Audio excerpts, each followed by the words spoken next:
C'est donc, vous l'imaginez, avec une grande émotion que l'on quitte un tel ministère, même si je n'ai eu de cesse, tout au long de ma vie politique, de cultiver la cesse de l'adieu. La cesse de l'adieu que m'a donné en héritage mon père. Quand je suis arrivé député et que j'ai occupé son bureau à l'Assemblée nationale, il m'avait dit « Quitte tous les jours ce bureau, tous les soirs, comme si tu ne devais jamais y revenir. » Alors, je dois dire ici que ce ne sont pas les ors de la République que je quitte. Le campement, en fait, on pourrait peut-être plutôt qualifier ça de campement dans lequel nous vivons durant les travaux, tout cela l'atteste. Non, ce que je quitte, c'est un ministère doté d'une personnalité riche et puissante. Cette identité, nous avons voulu lui donner toute sa force. C'est précisément pour cela que j'ai mis en œuvre la politique voulue par le président de la République et conduite par le Premier ministre. Chaque décision ici a été prise en total accord avec eux et je dois dire que ces décisions, ces réformes n'ont pas manqué. Être ministre de la Santé, c'est donc écouter, dialoguer, convaincre et on le peut. Lundi dernier, le président de la République m'avait invité à déjeuner avec des médecins libéraux. Et lorsque le président de la République a demandé aux médecins présents quels reproches il pourrait faire, il représentait tous les syndicats, ils étaient membres de tous les syndicats représentatifs. Donc le président de la République s'est tourné vers eux et leur a demandé « Mais si vous aviez un reproche à faire au gouvernement, à me faire sur la politique de santé », la réponse m'a stupéfié. Ils ont dit que l'on ne mette pas plus vite en œuvre les réformes de Roselyne Bachelot. Je dois dire que ça aussi a peu sidéré le président de la République. De tout ça, je le crois, il faut retenir la chose suivante. Certes, nous devons agir dans la concertation, mais il faut aussi garder le cap des engagements pris par le président de la République et poursuivre la route tracée. En politique, la lâcheté se paie cher, nous le savons bien. Grillparzer écrivait « Penser n'importe comment, dire n'importe quoi procure toujours des satisfactions immédiates. À terme, quand les choses se tranchent, il vous faut supporter l'insupportable. Ne pas fermer un bloc ou une maternité dangereuse parce qu'on ne sait pas résister à un ami politique, c'est jouer avec la vie de ses concitoyens.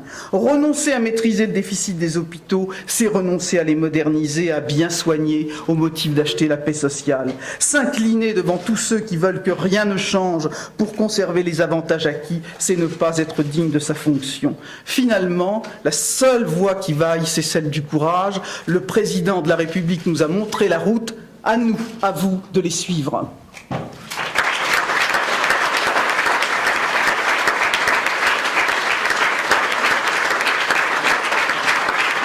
Roselyne n'est pas une ministre comme les autres. Vraiment pas. Ce n'est pas une femme comme les autres. Elle a des qualités personnelles, une personnalité qui lui donne une place à part dans le paysage public français, dans le paysage politique français. Au moment où le président de la République et le Premier ministre ont souhaité te confier d'autres missions aussi importantes, cela revêt pour moi une marque particulière. Je voudrais dire que tu t'es totalement engagé dans ce ministère.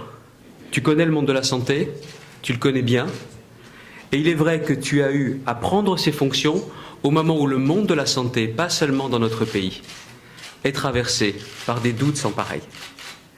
Et ça n'est jamais facile, et tu l'as fait avec ta solidité, avec ton sérieux, avec ta connaissance des dossiers, et aussi ta volonté de rechercher en permanence les conditions du dialogue.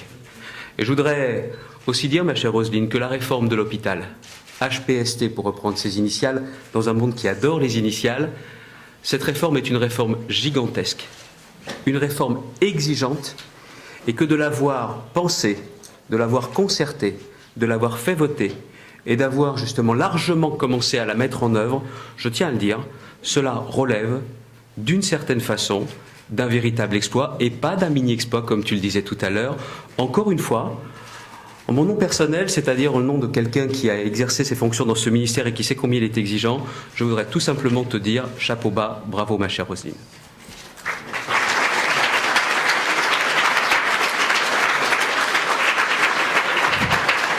Mais il n'y a pas que cette réforme, et tu l'as dit, les sujets qui sont engagés aujourd'hui sont les sujets qui correspondent exactement aux engagements pris par Nicolas Sarkozy en 2007, qui ont aussi été voulus par François Fillon, le Premier ministre. Et tu as été aussi une gardienne scrupuleuse de ces engagements et de cette volonté de changement dans un monde, le monde de la santé, qui sait peut-être plus que d'autres qu'il faut en permanence avancer, évoluer et se moderniser. Ce monde le sait. Chaque jour, on le voit avec les techniques médicales, on le voit avec les attentes des patients, on le voit avec la transformation des conditions d'exercice. Je dois dire aussi que la réforme de l'hôpital était attendue, elle était indispensable. Elle a été votée, elle doit être conduite aujourd'hui jusqu'à son terme.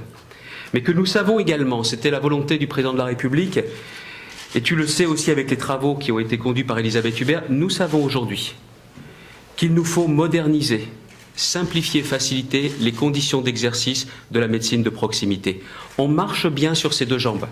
L'hôpital avait besoin de la réforme, la médecine de proximité a besoin aujourd'hui, je le dis, d'attention, de façon à ce que nous puissions continuer à avancer. C'est cet équilibre qu'il est indispensable de garantir.